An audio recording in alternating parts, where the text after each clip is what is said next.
إن الحمد لله نحمده ونستعينه ونستغفره ونؤمن به ونتوكل عليه ونعوذ بالله من شرور أنفسنا ومن سيئات أعمالنا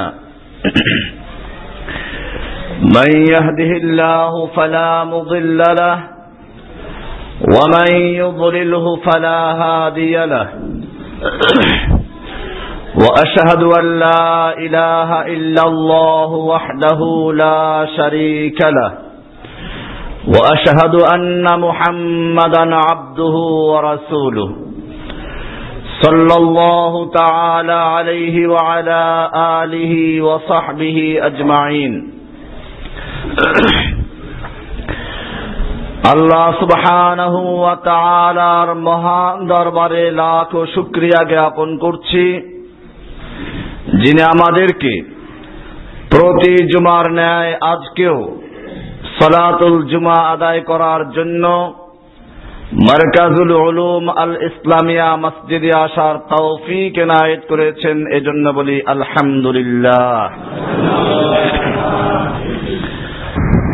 বাংলাদেশের বর্তমান পরিস্থিতি আমরা গত জুমায় কিছুটা আলোচনা করেছিলাম। মুসলিম জাতি এক ক্রান্তিকাল অতিক্রম করছে। ঢাকার শাহবাগে একদল নাস্তিক মোরতাদ ব্লগার মাসকে মাস 3টা হাসপাতালের রাস্তা বন্ধ করে দিয়ে ঢাকা প্রবেশের গুরুত্বপূর্ণ রাস্তাগুলো বন্ধ করে দিয়ে মাসকে মাস পর্যন্ত বাদর আর বাদরির মতো নাচানাচি করল। এজন্য তাদেরকে উৎখাত করার কোনো চিন্তা করা হলো না।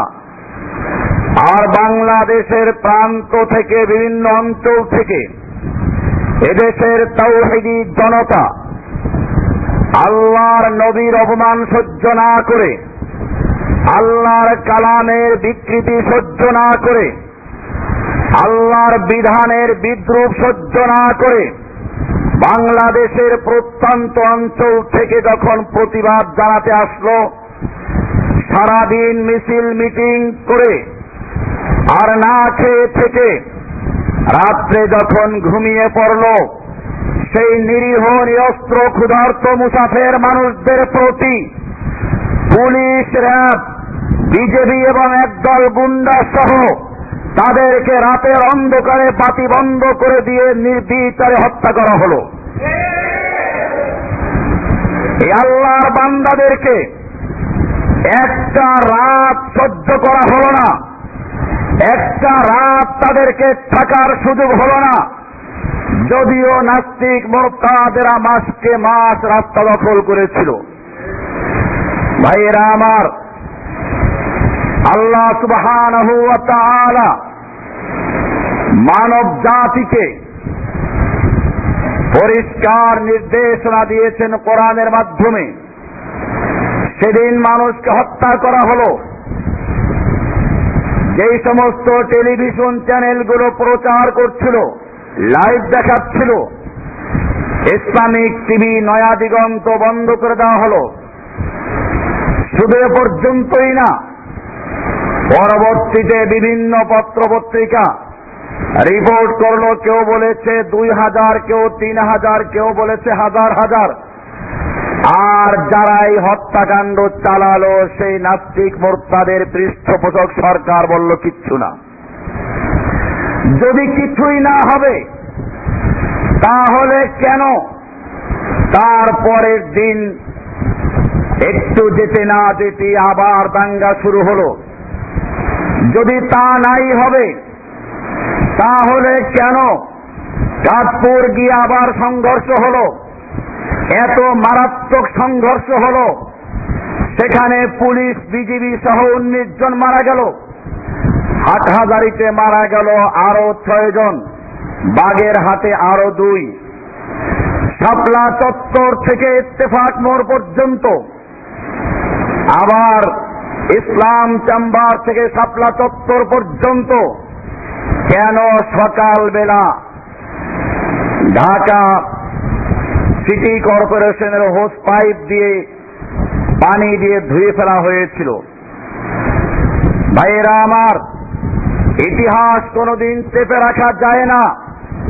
বর্তমানে বের হচ্ছে সেই রাতের অন্ধকারে ময়লা আবর্জনার সঙ্গে আশরাফুল মাখলুকাত বনি আদমকে তুলে নিয়ে বড় বড় ময়লার স্তূপগুলো তাদেরকে দাফন করে দেওয়া হয়েছে। আপনারা জানেন, জুরাইনের কবরস্থান থেকে এখন সেই লাশের আওয়াজ শুরু হয়েছে। সেদিন বেশি দূরে নয়, যেদিন এই মৃত্যু লাশগুলো প্রত্যেকটা গণকবর থেকে মিছিল শুরু করবে, ইনশাআল্লাহ জালিমদেরকে ফেরাউনদের মতো ধ্বংস করবে ইনশাআল্লাহ। ভাইয়েরা আমার, এই কঠিন মুহূর্তে আর এক দল বের হলো পরিবেশবাদী গাছ প্রেমিক। এই গাছ প্রেমিকদের সংখ্যা বেড়ে গেল। তারা দেখলো হেফাজত কর্মীরা অনেক গাছ কেটে ফেলেছে। আর এক দল দেখতে পেল তারা রাস্তার থেকে ডিভাইডার সরিয়ে ফেলেছে। আমি এই উম্মাদকে জানিয়ে দিতে চাই, একটা বিড়ালও যখন কুকুরের মুখে পড়ে পালাবার জায়গা খুঁজে না পায়, পিঠ দেয়ালে থেকে যায়, তখন ওই অসহায় বিড়াল কুকুরের মুখে থাবা মারে। কবি শেখ সাদি সুন্দর করে বলেছেন, ইদা ইয়াইসাল ইনসানু ক্বালা লিসানুহু কাসিন্নুরি মাগলুবিন ইয়াসুলু আলাল কালব। ঠিক তেমনি ভাবে মানুষও যখন অসহায় হয়ে পড়ে, পিঠ যখন দেয়ালে থেকে যায়, তখন তারা বন্দুককে ভয় করে না, বাঁচার জন্য চেষ্টা করে। একটা দুর্বল প্রাণীও চেষ্টা করে। একটা গরুও যখন লাঠি দেখে তখন দৌড় দেয়, পালাতে না পারলে শিং দিয়ে গুঁতো মারতে শুরু করে। একটা হাঁস দুর্বল প্রাণী, যখন তার বাচ্চাকে কেউ তুলে নেয় তখন সে ধাওয়া করে। একটা মুরগি যখন তার বাচ্চাকে কেউ ধাওয়া করে তখন সে ওখানে হামলাকারীকে প্রতিহত করার চেষ্টা করে। সেদিন সেই ক্লান্ত শ্রান্ত মানুষেরা যখন দেখল নির্বিচারে তাদেরকে হত্যা করা হচ্ছে, তখন তারা হাতের কাছে যা পেয়েছিল, হয়তো কোনো গাছ পেয়েছিল, তা ভেঙ্গে তারা প্রতিহত করার চেষ্টা করলো। আমি এই নাস্তিক মোরতাদদের পক্ষ যারা নিয়েছ, গাছ প্রেমিক যারা হয়েছ, তাদেরকে জিজ্ঞেস করতে চাই, তোমার একটা গাছের চারার মূল্য না বনি আদমের মূল্য বেশি? তোমাদের কাছে বনি আদমের কোনো মূল্য নেই, এদেশের তাওহীদি জনতার কোনো মূল্য নেই। সেজন্য তোমাদের কাছে একটা গাছের ডালের মূল্য বেশি হয়েছে। ভাইয়েরা আমার, এদের কাছে রাস্তার ডিভাইডারের মূল্য অনেক বেশি হয়েছে। ডিভাইডার লাগিয়েছিল কেন? যখন নির্বিচারে হত্যা শুরু হলো, হয়তো তারা বাঁচার জন্য ওগুলোকে পুলিশ ফিরাবার চেষ্টা করেছিল। এরপরে আগুন লাগানো হলো, হয়তো তারা কোনো কাগজপত্রে আগুন লাগিয়েছে। যেভাবে বৃষ্টির মতো টিয়ার সেল নিক্ষেপ করা হচ্ছিল, এভাবে বাঁচার জন্য একমাত্র উপায় ছিল তখন হয়তো পানি নইলে আগুন, হয়তো তারা কোনো কিছুতে আগুন লাগিয়েছিল। সেই সুযোগ নিয়ে এদেশের নাস্তিক মোরতাদেরা, যাদের কাছে কোরআনের মূল্য নেই, যাদের কাছে আল্লাহর মূল্য নেই, যারা রাসূলকে অপমান করেছে, কোরআনকে অপমান করেছে, সেই নাস্তিক মুরতাদগুলো ভিতরে ঢুকে কোরআন পুড়িয়ে আলেমরা ওদের বদনাম করেছে। নতুবা যে আলেমরা কোরআনের জন্য জীবন দিচ্ছে, যে মাদ্রাসার ছেলেরা খেয়ে না খেয়ে সারা জীবন কোরআন বুকে রাখে, যে মাদ্রাসার ছেলেরা সারা জীবন ডালের পানি খেয়ে আর মাদ্রাসার অসুন্দর পরিবেশে নিজেদের মানবতার জীবন সহ্য করে কোরআনের ধারক হয়ে গড়ে ওঠে, যারা কোরআনের জন্য জীবন দেয়, সেই আলেম ওলামা, সেই মাদ্রাসার ছাত্র কোরআনে আগুন লাগিয়েছে, এ কথা শয়তানও বিশ্বাস করবে না। নাস্তিক মুরতাদ বিশ্বাস করতে পারে, তাদের পা চাটা একদল দরবারি গোলাম বিশ্বাস করতে পারে, অথবা মিলাদের মিষ্টি খাওয়ার একদল হুজুর বিশ্বাস করতে পারে, একদল কবর পূজারী, মাজার পূজারী আর ফরিদুদ্দিন মাসউদের মতো লোকেরা বিশ্বাস করতে পারে। কিন্তু কোরআন প্রেমিক, আল্লাহ প্রেমিক, রাসূল প্রেমিক কোন মানুষকে ধোঁকা দেওয়া যাবে না। তোমাদের ধোঁকায় তারা কর্ণপাত করবে না। ভাইয়েরা আমার, আজকে আমাদের মনে রাখতে হবে, মুসলিম জাতি এরকম নির্যাতন সহ্য করতে পারে না। এজন্য আমাদের পন্থা কি? আজকের লেকচারের বিষয় হচ্ছে মোরা আর কত মার খাবো, মোরা আর কত মার খাবো। ভাইয়েরা আমার, এরকম যখন মক্কার আবু জাহেল, আবু লাহাবরা মদিনার ছোট্ট একটা রাষ্ট্রের মুসলিমদেরকে ধ্বংস করার চক্রান্ত করলো, মুনাফিক এবং ইহুদিদেরকে দিয়ে ষড়যন্ত্র করতে লাগলো, মুসলিমদের পিঠ যখন দেয়ালে ঠেকে গেল, তখনই আল্লাহ সুবহানাহু ওয়া তাআলা মুসলিম জাতিকে হুকুম দিলেন, অনুমতি দিলেন। কোরআন বলছে সূরা হজের 22 নম্বর সূরার 39-40 নম্বর আয়াত পরিষ্কার বলছে, উযিনা লিল্লাযীনা ইউকাতালুনা বিআন্নাহুম যুলিমু ওয়া ইন্নাল্লাহা আলা নাসরিহিম লাকাদির আল্লাযীনা উখরিজু মিন দিয়ারিহিম বিগাইরি হাক্কিন ইল্লা আন ইয়াকুলু রাব্বুনাল্লাহ। আল্লাহ সুবহানাহু ওয়া তাআলা বলছেন, উযিনা লিল্লাযীনা ইউকাতালুনা, অনুমতি দেওয়া হলো যুদ্ধ করার জন্য ওই সমস্ত লোকদেরকে যাদের উপর আক্রমণ করা হয়েছে, ইউকাতালুনা, যাদেরকে হত্যা করা হচ্ছে, যাদের উপরে গুলি চালানো হচ্ছে, রাতের অন্ধকারে বাতি বন্ধ করে দিয়ে যাদেরকে মারা হচ্ছে, উযিনা লিল্লাযীনা ইউকাতালুনা, সেই লোকদের প্রতি, মজলুম মানুষদের প্রতি আল্লাহর পক্ষ থেকে অনুমোদন দেওয়া হলো, বিআন্নাহুম যুলিমু, তারা নির্যাতিত, নিপীড়িত, তাদের উপরে জুলুম করা হয়েছে, তাদেরকে অনুমতি দেওয়া হচ্ছে এখন তারা যুদ্ধ করবে আর মার খাবে না। যুদ্ধ করার জন্য অস্ত্র কোথায়? আল্লাহ তাআলা বলছেন, ওয়া ইন্নাল্লাহা আলা নাসরিহিম লাকাদির, যে আল্লাহ সুবহানাহু ওয়া তাআলা বিভিন্ন হিংস্র প্রাণীকে আত্মরক্ষা করার সুযোগ দিয়েছেন, বিভিন্ন মানুষকেও আল্লাহ সুবহানাহু ওয়া তাআলা আত্মরক্ষার সুযোগ দিবেন, তাদেরকে সাহায্য করবেন। আল্লাহ তাআলা বলছেন তোমাদেরকে এরকম মার খেলে চলবে না। ওয়া ইন্নাল্লাহা আলা নাসরিহিম লাকাদির আল্লাযীনা উখরিজু মিন দিয়ারিহিম বিগাইরি হাক্কিন, যাদেরকে অন্যায় ভাবে তাদের নিজের আবাসস্থল থেকে বের করা হয়েছে, অন্যায় ভাবে জুলুম করা হচ্ছে, অন্যায় ভাবে যাদেরকে গ্রেফতার করে নির্যাতন করা হচ্ছে, আল্লাহ তাআলা বলছেন আল্লাযীনা উখরিজু মিন দিয়ারিহিম বিগাইরি হাক্কিন, তাদের অপরাধ কি? ইল্লা আন ইয়াকুলু রাব্বুনাল্লাহ, তাদের অপরাধ একটাই, শুধুমাত্র তারা বলে আমাদের রব আল্লাহ, আমরা এক আল্লাহর বিধান মানি, এক আল্লাহর হুকুম মানি, আল্লাহ ছাড়া কারো আনুগত্য করি না। এই অপরাধে যাদেরকে হত্যা করা হচ্ছে, এই অপরাধে যাদেরকে বাড়ি ঘর থেকে বের করে দেওয়া হচ্ছে, এই অপরাধের কারণে যাদের উপরে জুলুম করা হচ্ছে, আল্লাহ সুবহানাহু ওয়া তাআলা সেই লোকদেরকে বলেছেন তোমাদেরকে এখন থেকে যুদ্ধ করার অনুমতি দেওয়া হলো। এরপরে আল্লাহ তাআলা বলছেন এই যুদ্ধ কেন করবে? এই যুদ্ধ করবে ফিতনা নির্মূল করার জন্য, এই যুদ্ধ করবে সন্ত্রাস নির্মূল করার জন্য।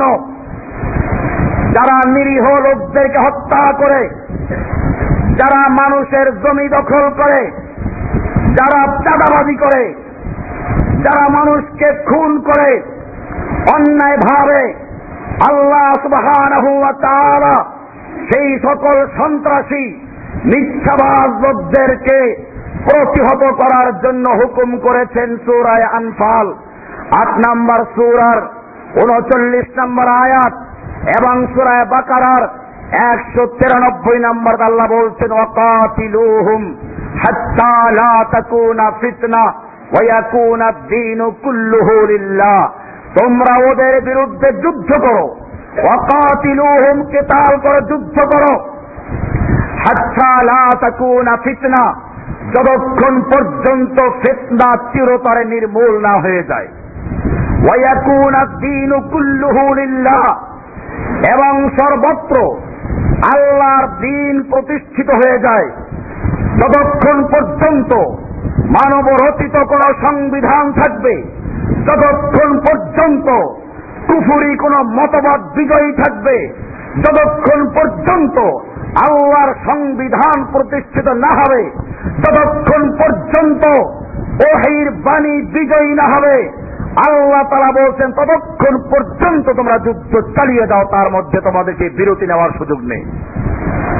ভাইরা আমার, আল্লাহ সুবহানাহু ওয়া তাআলা আরো বলেছেন সূরা বাকারা 2 নম্বর সূরার 190 নম্বর আয়াতে ওয়াকাতিলু ফী সাবিলিল্লাহিল্লাযীনা ইউকাতিলুনাকুম, যারা তোমাদের বিরুদ্ধে যুদ্ধ করে, যারা তোমাদেরকে হত্যা করে, তোমাদেরকে যারা মারে, আল্লাহ তাআলা বলছেন ওয়াকাতিলু ফী সাবিলিল্লাহিল্লাযীনা ইউকাতিলুনাকুম, তোমরাও তাদের বিরুদ্ধে যুদ্ধ করো, তাদের বিরুদ্ধে লড়াই করো, ওয়ালা তা'তাদু, এক্ষেত্রে আল্লাহ বলছেন সীমা লঙ্ঘন করো না।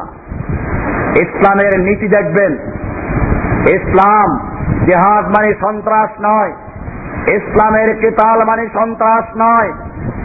ইসলাম তার লক্ষ্য উদ্দেশ্য পরিষ্কার করে দিয়েছে। আল্লাহ তাআলা বলছেন যারা তোমাদেরকে মারে, যারা তোমাদেরকে হত্যা করে, তোমরা তাদেরকেও হত্যা করো, ওয়ালা তা'তাদু, সীমা লঙ্ঘন করো না। এর ব্যাখ্যায় আল্লাহর নবী সাল্লাল্লাহু আলাইহি ওয়াসাল্লাম যুদ্ধের নীতি ঘোষণা করেছেন। কোন অসহায় নারীদের উপরে হাত তুলবে না, তাদের হত্যা করবে না, শিশুদেরকে মারবে না, এরকম কোন ধর্মীয় পণ্ডিতকে মারবে না। আর যদি তারা আবার যুদ্ধের নেতৃত্ব দেয় তাহলে ভিন্ন কথা। এমনি ভাবে আল্লাহ তাআলা বলেছেন, এরপরে আরো সাবধান করে বলছেন ইন্নাল্লাহা লা ইউহিব্বুল মুতাদিন, আল্লাহ তাআলা সীমা লঙ্ঘনকারীদেরকে ভালোবাসেন না, পছন্দ করেন না। সূরা বাকারা 190 নম্বর আয়াত। এমনি ভাবে আজকে যারা আল্লাহর বিরুদ্ধে কথা বলছে, আল্লাহর নবীকে গালিগালাজ করছে, কোরআন হাদিসকে নিয়ে যারা তুচ্ছ তাচ্ছিল্য করছে, আল্লাহ তাআলা বলছেন মুমিনরা তোমরা তাদের বিরুদ্ধে যুদ্ধ করো।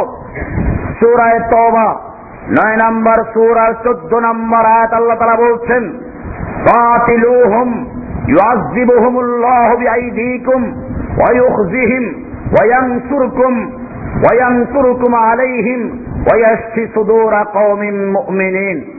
আল্লাহ তাআলা বলছেন তোমরা ওদের বিরুদ্ধে যুদ্ধ করো, আল্লাহ তাআলা তোমাদের মাধ্যমে, তোমাদের হাতে ওদেরকে শাস্তি দিবেন, ওয়া ইউখজিহিম, এবং ওদেরকে অপমান করবেন, ওয়া ইয়ানসুরকুম আলাইহিম, এবং তোমাদেরকে তাদের বিরুদ্ধে সাহায্য করবেন, ওয়া ইয়াশফি সুদুরা কওমিন মুমিনিন, এবং মুমিনদের অন্তর সমূহকে আল্লাহ তাআলা চিন্তা মুক্ত করবেন, প্রশান্তি দিবেন।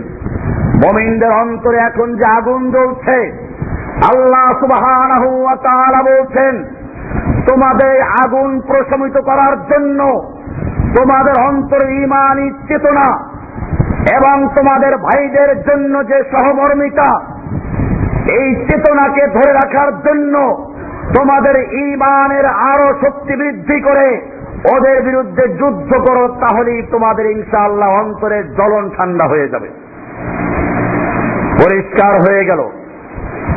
এমনি ভাবে আল্লাহ সুবহানাহু ওয়া তাআলা আল্লাহর নবীকে পর্যন্ত বলেছেন ফাকাতিল ফী সাবিলিল্লাহি, আপনি নিজে আল্লাহর দুশমনদের বিরুদ্ধে যুদ্ধ করুন, আল্লাহর রাস্তায় যুদ্ধ করুন। ফাকাতিল, আপনি কিতাল করুন, যুদ্ধ করুন।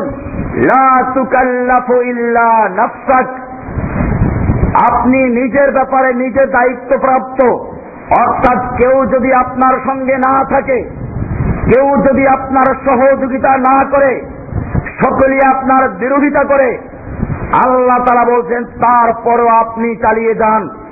ওয়াহাররিদিল মুমিনিনা আলাল কিতাল, ওয়াহাররিদিল মুমিনিন, আর মুমিনদেরকে উদ্বুদ্ধ করুন। আসাল্লাহু আন ইয়াকুফা বাসাল্লাযিনা কাফারু, আশা করা যায় যদি তোমরা যুদ্ধের ময়দানে অবতীর্ণ হও, আল্লাহ তাআলা অচিরেই কাফেরদের শক্তিকে প্রতিহত করবেন। যুদ্ধের মাধ্যমে আল্লাহ তাআলা কুফফারদের শক্তিকে প্রতিহত করবেন। আল্লাহ ওয়াদা করেছেন, আল্লাহ তাআলা বলছেন আল্লাহু আশাদ্দু বাসান ওয়া আশাদ্দু তানকিলা, জেনে রাখো ওদের শক্তি আর ওদের চক্রান্ত, এর চেয়ে আল্লাহর শক্তি, আল্লাহর কৌশল অনেক বড়। আল্লাহ সুবহানাহু ওয়া তাআলা শাস্তি দানে অনেক কঠোর, এবং শক্তিতে আল্লাহ তাআলা ওদের চেয়ে অনেক বড়। সূরা নিসা 4 নম্বর সূরার 84 নম্বর আয়াত। এমনি ভাবে আল্লাহ সুবহানাহু ওয়া তাআলা আরো বলেছেন, ইয়া আইয়ুহান নাবিয়্যু হাররিদিল মুমিনিনা আলাল কিতাল, হে নবী আপনি মুমিনদেরকে যুদ্ধ করার জন্য উৎসাহিত করুন, উদ্বুদ্ধ করুন। ইয়াকুম মিনকুম 20 সাবিরুনা, যদি তোমাদের মধ্যে 20 জন মানুষ হয় যারা অটল থাকবে, যুদ্ধের ময়দান থেকে পালাবে না, হাত উঁচু করে আত্মসমর্পণ করবে না, আমি আমার মুসলিম তৌহিদি জনতাকে বলছি, খবরদার, তোমরা যে ভুল করেছো তওবা করতে হবে। এরপরে যেন এরকম কোন কুফফারদের সামনে কখনো হাত উঁচু করে অপমানজনকভাবে পালাতে না দেখা যায়। প্রয়োজনে আল্লাহর রাস্তায় জীবন দিবে, কিন্তু একটা লোক যেন ইসলামকে অপমান করতে না পারে। আল্লাহ তাআলা বলছেন, ইয়াকুম মিনকুম 20 সাবিরুনা, যদি তোমাদের মধ্যে 20 জন মানুষ থাকে যারা সাবিরুন, অটল থাকে, পালায়ন পর হবে না, ইয়াগলিবু মিয়াতাইনে, তাহলে তারা 200 লোকের উপরে বিজয় লাভ করবে। ওয়াইয়াকুম মিনকুম মিয়াত, আর যদি তোমাদের মধ্যে 100 ব্যক্তি হয়, ইয়াগলিবু আলফাম মিনাল্লাযিনা কাফারু, আল্লাহ তাআলা বলছেন তাহলে ওই কাফেরদের উপরে তোমরা 1000 উপরে বিজয় লাভ করবে। তাহলে মুমিনদের 100, কুফফারদের 1000। আল্লাহ তাআলা বলছেন বিআন্নাহুম কওমুন লা ইয়াফকাহুন, এটা এই জন্য ওই কুফফার কওমেরা বুঝে না, ওরা অবুঝ, ওরা পশু সমতুল্য। 1000 গরু, 1000 ছাগল চালাবার জন্য যেমন একজন লোক যথেষ্ট, আল্লাহ সুবহানাহু ওয়া তাআলা বলছেন ওরা সেই নাবুঝ কওম, ওরা হচ্ছে সেই পশু তুল্য। যদি 100 মুমিন ঠিক মতো দাঁড়াতে পারো, ওদের 1000 মোকাবেলা করা তোমাকে আমার সহজ করে দিব। ওয়াদা করেছেন কে? সূরা আনফাল 8 নম্বর সূরার 65 নম্বর আয়াত। ভাইয়েরা আমার, কোরআনের আয়াত পরিষ্কার করে দিয়েছে, আজকে যখন মুসলিমদের হত্যা করা হলো, এর কতজন মারা হলো সে নিয়ে বিভ্রান্তি ছড়াচ্ছে। আলী রাদিয়াল্লাহু তাআলা আনহু বলেছেন, তুমি কখন বুঝবে একটা জাতি, একটা গোষ্ঠী নষ্ট হয়ে গেছে?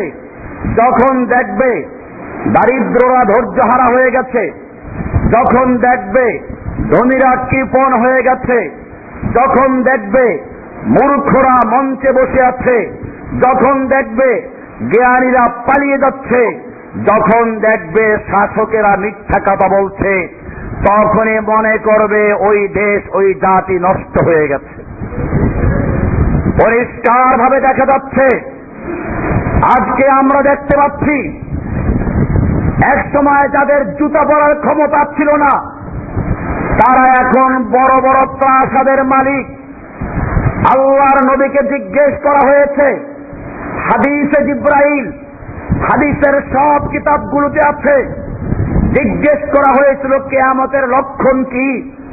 আল্লাহর রাসূল সাল্লাল্লাহু আলাইহি ওয়াসাল্লাম বলেছেন, আনতারাল হুফাতাল উরাতা রিআ আশ-শায়ে ইয়াতাতাওয়ালুনা ফিল বুনিয়ান, যখন তুমি দেখবে একসময় যাদের জুতা পরার ক্ষমতা ছিল না, খালি পায়ে ঘুরত, কাপড় পরার ক্ষমতা ছিল না, ওরহাতান উলঙ্গ বদনে থাকত, হোফাতান উলঙ্গ পায়ে, ওরহাতান উলঙ্গ বদনে রেহাস সাহে বকরি চড়াতো, এই সমস্ত লোকদেরকে দেখবে ইয়াতাতাওয়ালুনা ফিল বুনিয়ান, তারা বড় বড় অট্টালিকা প্রাসাদ নির্মাণ করার প্রতিযোগিতা করছে। তখনই তুমি মনে করবে কিয়ামত অনেক কাছে এসে গেছে। আপনারা দেখেছেন রানা প্লাজার মালিক, এই লোক কি ছিল, এর বাবা কি ছিল, এই হাদিস অনুযায়ী পরিষ্কার। এর সাথ সিকদার ছিল কয়েক বছর আগে, আপনারা জেনেছেন কি ছিল এই লোকগুলো। কেউ ছিল সিসকের চোর, কেউ ছিল রাস্তার চাঁদাবাজ। সেই সমস্ত লোকেরা বড় বড় অট্টালিকা নির্মাণ করে এখন তারা ক্ষমতায় বসে আছে, আর ক্ষমতাসীনরা মিথ্যা কথা বলছে। আলী রাদিয়াল্লাহু তাআলা আনহু বলছেন, যখন তোমাদের সামনে এই দৃশ্য চলে আসবে মনে করবে সেই জাতি, সেই সমাজ নষ্ট হয়ে গেছে। ভাইরা আমার, এই নষ্ট সমাজে মুসলিমরা বসে থাকতে পারে না।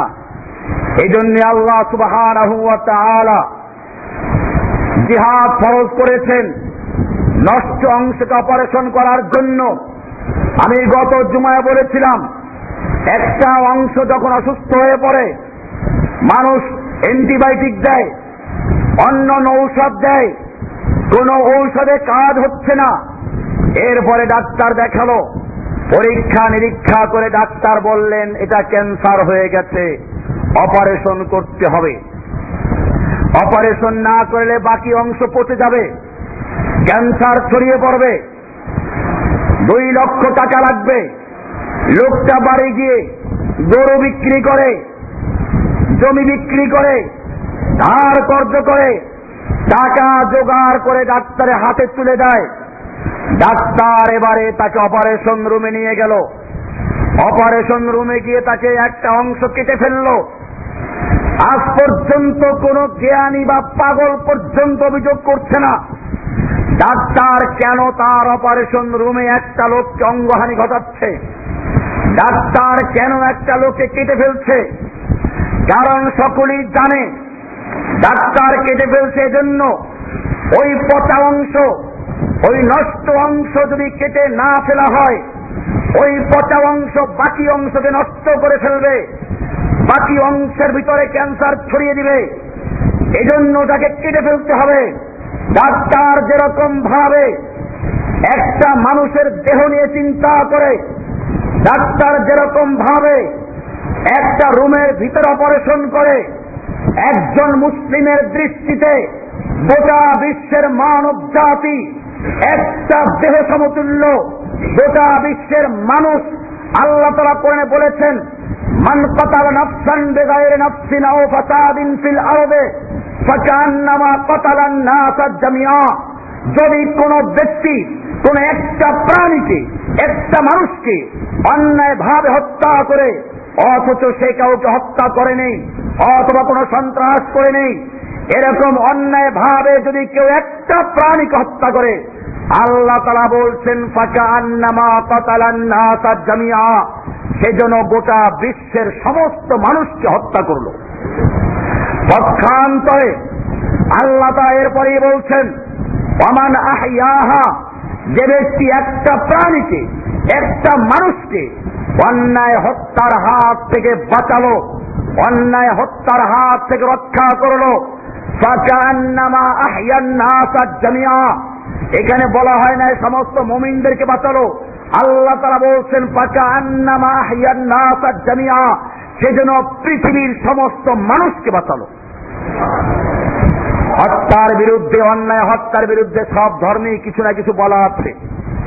বিভিন্ন মানবাধিকার সংগঠন কথা বলে, কিন্তু জেনে রাখো কোরআন যেভাবে মানবাধিকারের কথা বলেছে, সেই মানবাধিকার বাস্তবায়ন করা হলে পৃথিবীতে মানুষের জন্য অধিকারের আর কোন আন্দোলন করার প্রয়োজন নেই।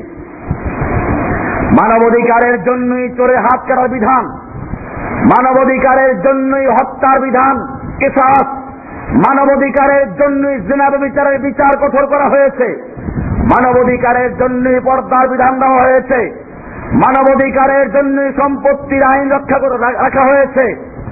মানুষের মৌলিক যে 5টা বিষয়, মাল হেফাজত করা, জান হেফাজত করা, মান মর্যাদা রক্ষা করা, বংশ হেফাজত করা, জ্ঞান হেফাজত করা, এই 5টা জিনিস হচ্ছে মানুষের মৌলিক অধিকার। এই 5টার প্রত্যেকটার জন্য ইসলাম সুনির্দিষ্ট পরিকল্পনা দিয়েছে, সুনির্দিষ্ট বিধান দিয়েছে। আমার লেখা কিতাবুল ঈমান, কিতাবুল ঈমানের শেষ দিকে বিস্তারিত আলোচনা আছে। আমি সে আলোচনা আজকে করছি না। আল্লাহ সুবহানাহু ওয়া তাআলা এই মানুষের অধিকার রক্ষার জন্য এই পৃথিবীতে যদি কেউ অশান্তি সৃষ্টি করে, ক্যান্সার আকারে যদি কেউ ধরা পড়ে, আল্লাহ সুবহানাহু ওয়া তাআলা ওই ক্যান্সারের চিকিৎসার জন্য আর মানুষের অধিকার রক্ষার জন্য, সাধারণ মানুষের অধিকার রক্ষার জন্য, মজলুম মানুষের সাহায্য করার জন্য, মজলুম নির্যাতিত নিপীড়িত মানুষের রক্ষার জন্য ইসলাম যে বিধান দিয়েছে, সেই বিধান, সেই অপারেশনের নাম হচ্ছে জিহাদ। এই জিহাদের বিরুদ্ধে কথা বলে কারা? যারা অন্যায়ভাবে মানুষকে হত্যা করে, যারা অন্যায়ভাবে মানুষকে খুন করে, তারাই প্রচার করে জিহাদ মানে হচ্ছে জঙ্গিবাদ। আপনারা জানেন ফিলিস্তিনে যারা অন্যায়ভাবে মানুষকে খুন করছে, কাশ্মীরে যারা মানুষকে অন্যায়ভাবে পাখির মতো গুলি করছে, ইরাকে যারা লক্ষ লক্ষ মানুষকে হত্যা করলো, আফগানিস্তানে যুগ যুগ ধরে মানুষকে হত্যা করছে, এই লোকগুলো বামিয়ানের যখন মূর্তি ভাঙ্গা হলো, সারা দুনিয়ার মিডিয়ায় তোলপাড় হয়ে গেল, মানবাধিকার লঙ্ঘন হয়েছে। আর ওই একই আফগানিস্তানে আমেরিকা যখন একটা প্রাইমারি স্কুলে বোমা হামলা করে 300 শিশুদেরকে হত্যা করলো, লাশগুলো কাতার দিয়ে রাখা হলো, গোটা দুনিয়ার মিডিয়া দেখতে পেল, এরপরেও তাদের মানবাধিকার লঙ্ঘন হয় নাই। কারা? এরা মুসলমানের সন্তান। ভাইয়েরা আমার, এদেশে আমরা দেখি যখন কোনো একটা সাধারণ মানুষকে অন্যায়ভাবে খুন করা হয়, তার প্রতিবাদ করা হয়, এটা ভালো কথা, আমরাও করি, এটাই উচিত। কিন্তু যখন অন্যায়ভাবে রাতের আধারে ঘুমান্ত, নিরস্ত্র, ক্ষুধার্ত, মুসাফির, অসহায় মাদ্রাসার ছাত্রদেরকে, আম জনতাকে পাখির মতো গুলি করা হলো, তার বিরুদ্ধে কথা বলার মতো অনেক মিডিয়ার সাহস হয় নাই, মুখে তালাবদ্ধ করে বসে আছে। ভাইয়েরা আমার, এতে মানবাধিকার লঙ্ঘন হয় নাই, কারণ এরা হচ্ছে মুসলমান। এই জন্য মনে রাখবেন, মুসলিমদের উপরে বর্তমানে জিহাদ ফরজুল আইন হয়েছে। জিহাদ আল্লাহ ফরজ করেছেন। এই জিহাদ স্বাভাবিক অবস্থায় ফরজে কিফায়া। ফরজে কিফায়া মানে হচ্ছে সালামের জবাব দেওয়া ফরজে কিফায়া। একসাথে অনেকগুলো লোক থাকলে একজনে উত্তর দিলে চলে। জানাজার নামাজ ফরজে কিফায়া। এরকম ভাবে কাফন দাফন করা ফরজে কিফায়া। কিছু লোকে করে ফেললে বাকিরা দায় দায়িত্ব এড়িয়ে যায়, অবশ্য সওয়াব পায় যারা করে তারা। এটার নাম ফরজে কিফায়া। স্বাভাবিক অবস্থায় মুসলিমদের জন্য জিহাদ করা ফরজে কিফায়া, কিন্তু যখন বিশেষ কতগুলো কারণ পাওয়া যাবে তখন আর ফরজে কিফায়া থাকে না। নামাজ যেরকম ফরজ, রোজা যেরকম ফরজ, হজ যেরকম ফরজ, যাকাত দেওয়া যেরকম ফরজ, ঠিক তেমনি ভাবে বিশেষ কিছু অবস্থায় প্রত্যেকটা মুসলিমের জন্য আল্লাহর রাস্তায় যুদ্ধ করার জন্য অস্ত্র ধরে লড়াই করা ফরজ হয়ে যায়। আমি ফতোয়ার কিতাব থেকে বলছি, 1 নাম্বার কারণ হচ্ছে ইদা দাখালাল কুফফারু বালদাতাম মিন বিলাদিল মুসলিমিন, যখন কোন কাফের শক্তি মুসলিমদের কোন শহরে ঢুকে পড়ে তখন ওই মুসলিমদের জন্য যুদ্ধ করা ফরজ হয়ে যায়। 2 নাম্বার হচ্ছে ইদাল তাকাসসাফানি ওয়া তাকাবালা যাহফানি, যখন যুদ্ধের ময়দানে মুসলিম এবং শত্রু বাহিনী মুখোমুখি হয়, কাতারবন্দি হয়ে যুদ্ধের ময়দানে সারিবদ্ধ হয়ে দাঁড়িয়েছে। এখন আর পালানোর সুযোগ নেই, তখন যুদ্ধ করা ফরজ হয়ে যায়। 3 নম্বর কারণ হচ্ছে ইযা তানফারাল ইমামু ফুরাদান আও কওমান ওয়াজাবা আলাইহিমুন নাসিরু, যদি মুসলিমদের ইমাম, মুসলিমদের আমির ঘোষণা করে দেয়, কোন ব্যক্তিকে বলে বা কোন জাতিকে বলে তোমাকে যেতে হবে, তোমাদের যেতে হবে, তখন তাদের উপরে ফরজ আইন হয়ে যায়। এমনি ভাবে 4 নম্বর কারণ হচ্ছে ইদা উসিরাল কুফফারু মাজমুআতাম মিনাল মুসলিমিন, কুফফাররা যদি মুসলিমদের কোন সংখ্যা, মুসলিমদের কতিপয় মানুষকে গ্রেফতার করে নিয়ে যায়, তখন মুসলিমদের জন্য ফরজ আইন হয়ে যায় ওই মুসলিম বন্দীদেরকে মুক্ত করার জন্য প্রয়োজনে যুদ্ধ করা। ভাইয়েরা আমার, সমস্ত আলেমরা এবারে একমত, ফাফি হাযিহিল হালাতি ইত্তাফাকাস সালাফু ওয়াল খালাফু ওয়া ফুকাহাউল মাযাহিবিল আরবা'a ওয়াল মুহাদ্দিসুন ওয়াল মুফাসসিরুন ফি জামি'িল উসুরি আল ইসলামিয়্যা ইতলাকান আন্নাল জিহাদ ফি হাযিহিল হালাতি ইসবিহু ফারদ আইন আলা আহলি হাযিহিল বালদা আল্লাতী হাজামাহাল কুফফার ওয়া আলা মান ক্বারবা মিনহুম আদ-দিফা আন আরাদিল মুসলিমিন। এই কিতাবের 27 নম্বর পৃষ্ঠায় বলা হয়েছে, এই অবস্থায় প্রতিটি মুসলিমদের উপরে জিহাদ ফরজ আইন। এই ব্যাপারে কোন সালাফ, কোন খালাফ, চার মাযহাবের কোন ইমাম, কোন মুহাদ্দিস, কোন মুফাসসির, কোন আলেম দ্বিমত করে নাই। সমস্ত আলেমদের ঐক্য মতে এটা ফরজুল আইন হয়ে যায়। এবারে সকলে ইজমা। ইমাম ইবনে তাইমিয়া রাহমাতুল্লাহ আলাইহি সেজন্য বলেছেন, আম্মা কিতালুদ দাফে ফাহুয়া আশাদ্দু আনওয়াইন আনিস সাইলি আনিল হুরমাতি ওয়াদ দ্বীন ওয়াজিবুল ইজমান। ইমাম ইবনে তাইমিয়া বলেন, মুসলিম জাতির পার্থিব জান মাল ও দ্বীনের উপরে যখন আগ্রাসন চলে, তখন প্রত্যেকটা মুসলিমের জন্য জিহাদ করা ফরজ আইন হয়ে যায়। এই ব্যাপারে সমস্ত আলেমদের ইজমা রয়েছে, কারো কোনো দ্বিমত নেই। ইমাম ইবনে তাইমিয়ার কিতাব আল ইখতিয়ারাতুল ইলমিয়া প্রথম খণ্ড 270 নম্বর পৃষ্ঠা এবং আল ফাতাওয়া আল কুবরা লে ইবনে তাইমিয়া এই কিতাবের 5 নম্বর খণ্ডের 536 নম্বর পৃষ্ঠা। এবারে আমরা দেখব হানাফি মাযহাব কি বলে। এদেশের মানুষেরা হানাফি মাযহাব মানে, ভাইয়েরা আমার, যদিও আল্লাহর রাসূল কোন মাযহাব তৈরি করেন নাই, ইমাম আবু হানিফা রাহমাতুল্লাহ আলাইহি নিজেও কোন মাযহাব তৈরি করেন নাই, মুসলিমদের আলাদা কোন মাযহাব নেই। মুসলিমদের মাযহাবের নাম ইসলাম, মুসলিমদের তরিকার নাম ইসলাম, মুসলিমদের আকীদার নাম ইসলামের আকীদা। আজকে মুসলিম জাতিকে বিভিন্ন দলে দলে ভাগ করা হয়েছে। কেউ হানাফি, কেউ শাফি, কেউ মালিকি, কেউ চিশতি, কেউ কাদেরি, কেউ নকশবন্দি, কেউ মুজাদ্দিদি। এই ভাগগুলো আল্লাহর নবী করে যান নাই। এমনকি যেই ইমামদের নামে এই দলগুলো তৈরি করা হয়েছে তারাও করেন নাই। যদি প্রশ্ন করা হয় ইমাম আবু হানিফা রাহমাতুল্লাহ আলাইহি কোন মাযহাবের ছিলেন, আপনি কি বলবেন? ইমাম আবু হানিফা রাহমাতুল্লাহ আলাইহি কোন মাযহাবের ছিলেন? ইমাম শাফিঈ কোন মাযহাবের ছিলেন? মাযহাব তো ওনাদের নামে পরে তৈরি করো, ওনারা কোন মাযহাবের ছিলেন? ওনারা যেই মাযহাবের ছিলেন তার নাম রাসূলের মাযহাব। সাহাবায়ে কেরামদের মাযহাবের নাম ছিল কি? রাসূলের মাযহাব। আজকে মুসলিম জাতি আকীদা মানে আশআরী মাতুরিদি, মাযহাব মানে হানাফি, শাফি, হাম্বলি, মালিকি, আর তরিকা মানে চিশতি, কাদেরি, নকশবন্দি, মুজাদ্দিদি। এরপরে মুসলিমদেরকে হাজার হাজার ফেরকায় বিভক্ত করে আজকে ছাগলের মতো মার খাওয়ানো হচ্ছে। অথচ মুসলিমদের বলা হয়েছিল মুসলিমদের একজন ইমাম থাকবে।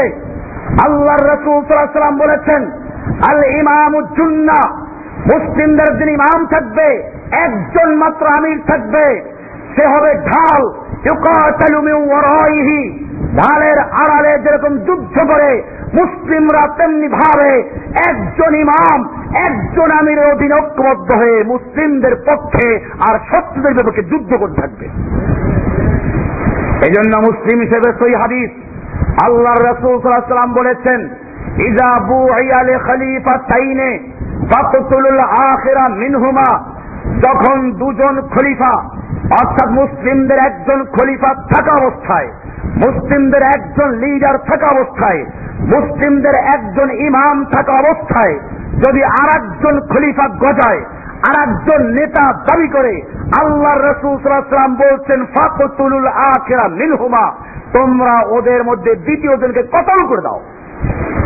মুসলিম শরীফ হাদিস, মিসকাতের বাবুলে মারাওয়াল কদা অনেকগুলো হাদিস আছে, সেখানে পরিষ্কার বলা আছে আইয়াম্মা কানা, সে ব্যক্তি যত বড় বুজুর্গ হোক, যত বড় পীর হোক, যত বড় আলেম হোক, যত বড় মুহাদ্দিস হোক, ইসলামে ফেরকা তৈরি করার সুযোগ নেই, তোমরা তাকে কতল করে দিয়ে ফেরকার নিষ্পত্তি করে দাও। আজকে মুসলিমরা খালি বিভিন্ন দলে বিভক্ত হয় নাই, মুসলিমরা তাদের টুপি পর্যন্ত ভাগ করে ফেলেছে। এক এক পীরের এক এক টুপি। আমার এই উপরে লেকচার আছে, আজকে সেদিক যাচ্ছি না। একটা লোক ছাগল রাখতো, 3 মালিকের ছাগল। ছাগল দেখতে একরকম, প্রতিদিন এক মালিকের আর এক মালিকের বাড়ি যা রাখাল মার খায়। এবারে রাখাল চিন্তা করলো প্রতিদিন মার খাওয়া যাবে না, আর কত মার খাবো। এজন্য সে চিন্তা করলো এক মালিকের যতগুলো ছাগল সবগুলোর কান ফুটা করলো। এখন ঠিক পাওয়া যাবে কান ফুটাওয়ালা যত ছাগল সব অমুক মালিকের তুরাবালিশ বল। আর এক মালিকের যত ছাগল সবগুলো নাক ফুটা করলো। এখন থেকে নাক ফুটাওয়ালা যত ছাগল সবগুলো গুড়াবালি ছাগল। আর এক মালিকের ছাগলের গায়ে রং লাগাইল। এখন আর ছাগল চিনতে অসুবিধা নেই। ঠিক তেমনি ভাবে মুসলিম জাতির একক ইমামতকে খ্রিস্টানরা চুরি করে, তারা একজন পোপের নেতৃত্বে চলে, আর মুসলিম জাতিকে চিশতিয়া, কাদেরিয়া, নকশবন্দিয়া, মুজাদ্দিদিয়া হাজারো ফেরকায় বিভক্ত করে দিয়ে এরপরে তাদেরকে চিনা যায়। সেজন্য কারো টুপি পাঁচকল্লি, কারো গোল, কারো লম্বা, টুপি পর্যন্ত ভাগ করেছে, পাগড়ির কালার পর্যন্ত ভাগ করে দিয়েছে। ভাইয়েরা আমার, যাই হোক, আমি একটা কথা প্রসঙ্গ অনেক দূরে চলে গেছি। আমাদেরকে আবার মুসলিমদের একজন ইমাম বানাতে হবে। যদি আজকে একজন ইমাম থাকতো, তাহলে বাংলাদেশের 3.5 লক্ষ মসজিদের ইমাম আছে, মুয়াজ্জিন আছে, লক্ষ লক্ষ মুসল্লি আছে, লক্ষ লক্ষ মাদ্রাসার ছাত্র আছে। এই সব মানুষ যদি একজন ইমামের নেতৃত্বে ঐক্যবদ্ধ হয়ে মাঠে নামে, শুধুমাত্র একজনে ডাক দিয়েছে আহমদ শফি সাহেব, তার নেতৃত্বে অনেকে চলে আসে, তাও তো অনেক পীর রয়ে গেছে। এরপর যদি পীর গুলো বন্ধ করে দেওয়া হয়, একজন ইমামের নেতৃত্বে চলে আসে, ইনশাআল্লাহ নাস্তিক মুরতাদেরা নাচানাচি দূরের কথা, বঙ্গোপসাগরে ঝাঁপ দিয়ে রক্ষা করতে পারবে ইনশাআল্লাহ। এজন্য মনে রাখতে হবে, হানাফি মাযহাবের ইমাম, হানাফি মাযহাবের সব কিতাবে আছে। আমি বলছিলাম সব মাযহাবের কিতাবে আছে জিহাদ ফরজুল আইন কখন হয়ে যায়। হানাফি মাযহাবের প্রসিদ্ধ কিতাব ফতোয়ায়ে শামী, রদ্দুল মুহতার যে কিতাবের নাম, ইবনে আবিদিন শামী রাহমাতুল্লাহ আলাইহি লিখেছেন, ফরজু আইনিন ইন হাজামু আলা সাগরিন মিনাস সুগুরিল ইসলাম। মুসলিমদের উপরে জিহাদ ফরজে আইন হয়ে যায় তখন যখন মুসলিমদের কোন বর্ডারে কেউ হামলা চালায়, ফায়াসিরু ফরজু আইন আলা মান কুরবা মিনহুম, তখন ওই স্থানের লোকদের উপরে এবং তারা না পারলে পার্শ্ববর্তী লোকদের উপরে এইরকম চলতে থাকবে যতক্ষণ পর্যন্ত এদের প্রতিহত করার ক্ষমতা না থাকবে, ততক্ষণ পর্যন্ত জিহাদ করতেই থাকতে হবে। রদ্দুল মুহতার পৃষ্ঠা নাম্বার খণ্ড 3 পৃষ্ঠা নাম্বার 238। এমনি ভাবে হানাফি মাযহাবের আরেক কিতাব ইমাম কাসানি রাহমাতুল্লাহ কিতাব আল বাদায়ে ওয়াস সানায়ে 7 নম্বর খণ্ডের 72 নম্বর পৃষ্ঠা। এমনি ভাবে ইমাম ইবনে নুজাইম আল মিসরি তার কিতাব আল বাহরুর রায়েক, এই কিতাবের 5 নম্বর খণ্ডের 191 নম্বর পৃষ্ঠা। ইমাম কামাল ইবনে হুমাম তার কিতাব আল ফাতহুল কাদির, ওই কিতাবের 5 নম্বর খণ্ডের 191 নম্বর পৃষ্ঠা। আমি সব কিতাবগুলোর এবারত পড়লাম না, অনেক সময়ের প্রয়োজন। হানাফি মাযহাবের কিতাবে পরিষ্কার বলা আছে, সুম্মা ইলা আন ইফতারিবা আলা জামিয়া আহলিল ইসলাম শারকান ওয়া গারবান আলা হাদা তাদরিজ। এরকম ভাবে আস্তে আস্তে পুরা মাশরিক মাগরিব পূর্ব পশ্চিম গোটা পৃথিবীর মুসলিম জাতির উপরে ফরজ আইন হয়ে যায়। ইমাম মালিক রাহমাতুল্লাহ একই ফতোয়া, মালিকি মাযহাবের প্রসিদ্ধ কিতাব হাশিয়া দুসুকি, এই কিতাবের 6 নম্বর খণ্ডের 280 নম্বর পৃষ্ঠা বলা হয়েছে, ওয়ায়াতাআইয়ানুল ইমাম ওয়া বিতাআইয়ুনিল ইমাম আন্না কুল্লা মান আইয়ানাহুল ইমাম লিল জিহাদে ওয়া আইয়ানাহু আলাইহি ওয়ালাউ কানা সাবিয়্যান ইউতিকু লিল কিতাল ওয়াজাবা আলাইহিমুল কিতালু। মুসলিমদের উপর যখন হামলা হয়ে যায়, ইসলামের উপর যখন কটাক্ষ করে কেউ চ্যালেঞ্জ করে, ইমাম শাফি মালিক রাহমাতুল্লাহ আলাইহি সে অনুসারী তাদের ফতোয়ার কিতাব দুসুকি পরিষ্কার বলা হয়েছে তাদের উপরে তখন জিহাদ ফরজুল আইন হয়ে যায়।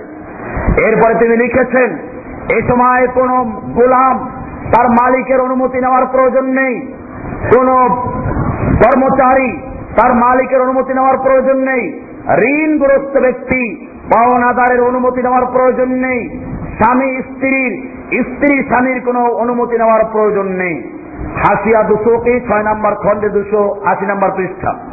এমনি ভাবে শাফি মাযহাবের কিতাব আল্লামা রামালি রাহমাতুল্লাহ লিখিত নিহায়াতুল মুহতাজ, এই কিতাবে পরিষ্কার বলা হয়েছে, ফাইন দাখালু বালদাতান লানা আও সারা বাইনাহুম বাইনা দুনা মাসাফাতিল কসর ফায়ালজামু আহলাহা দাফু আলা হাত্তা আলা মান লা জিহাদ আলাইহি।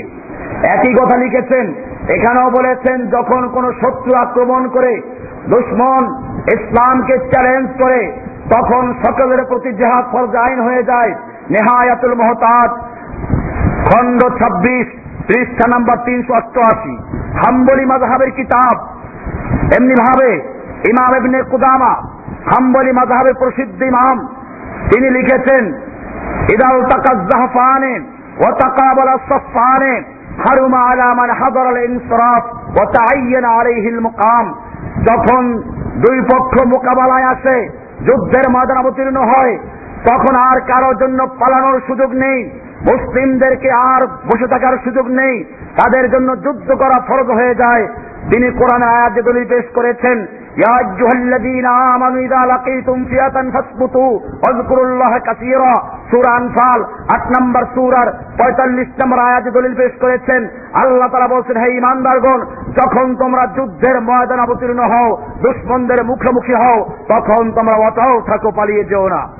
এমনি ভাবে কোরআনে আর আয়াতে বলা হয়েছে, আল্লাহ সুবহানাহু ওয়া তাআলা বলছেন, ইয়া আইয়ুহাল্লাযীনা আমানু ইযা লাকীতুমুল্লাযীনা কাফারু যাহফান ফালা তুওয়াল্লুহুমুল আদবার। হে ঈমানদারগণ, যখন তোমরা যুদ্ধের ময়দানে অবতীর্ণ হও, যখন তোমরা দুশমনদের মোকাবেলা অবতীর্ণ হও, দুশমন তোমাদেরকে চ্যালেঞ্জ ছুড়ে দিয়েছে, তাদের মোকাবেলায় তোমরা নেমে পড়েছো, এখন আর তোমরা পিছনে ফিরে যেও না, পিঠ প্রদর্শন করো না। এরপর আল্লাহ তাআলা বলছেন, ওমাই ইউআল্লিহিম ইয়াওমাইযিন দুবুরাহু ইল্লা মুতাহাররিফান লিকিতালিন আও মুতাহাইয়িজান ইলা ফিয়াতিন।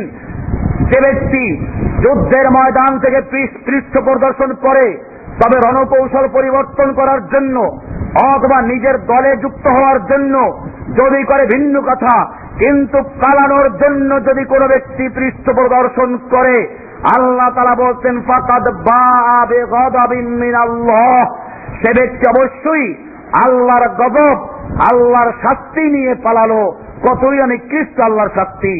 আল্লাহ তাআলা এখানে পরিষ্কার বলে দিয়েছেন, যারা দুশমনদের মোকাবেলা করতে অবতীর্ণ হয়ে এরপরে পৃষ্ঠ প্রদর্শন করে পালিয়ে যায়, আল্লাহ বলছেন, ফাকাদ বাআ বিগাদাবিন মিনাল্লাহ। তারা আল্লাহর গজব, আল্লাহর রাগ, আল্লাহর গোসা নিয়ে ফিরে আসলো। সূরা আনফাল 8 নম্বর সূরার 15 থেকে 16 নম্বর আয়াত। ভাইয়েরা আমার, পরিষ্কার হয়ে গেল। এমনি ভাবে মালিকি মাযহাবের কিতাবে আছে। এখন বললেন, বর্তমানে বাংলাদেশে জিহাদ ফরজ কেন? এই কারণগুলো কি পাওয়া যায় কিনা? এই কারণগুলো শুধু পাওয়া যায় না, এর সাথে আরো অসংখ্য কারণ যুক্ত হয়ে বাংলাদেশের জমিনে প্রত্যেকটা মুসলিমের জন্য জিহাদ ফরজ আইন হয়েছে।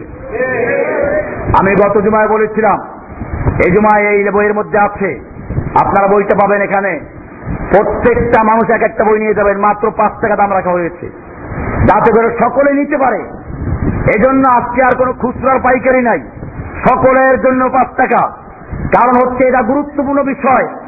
এখানে ইতিহাস তুলে ধরা হয়েছে কেন জিহাদ ফরজ।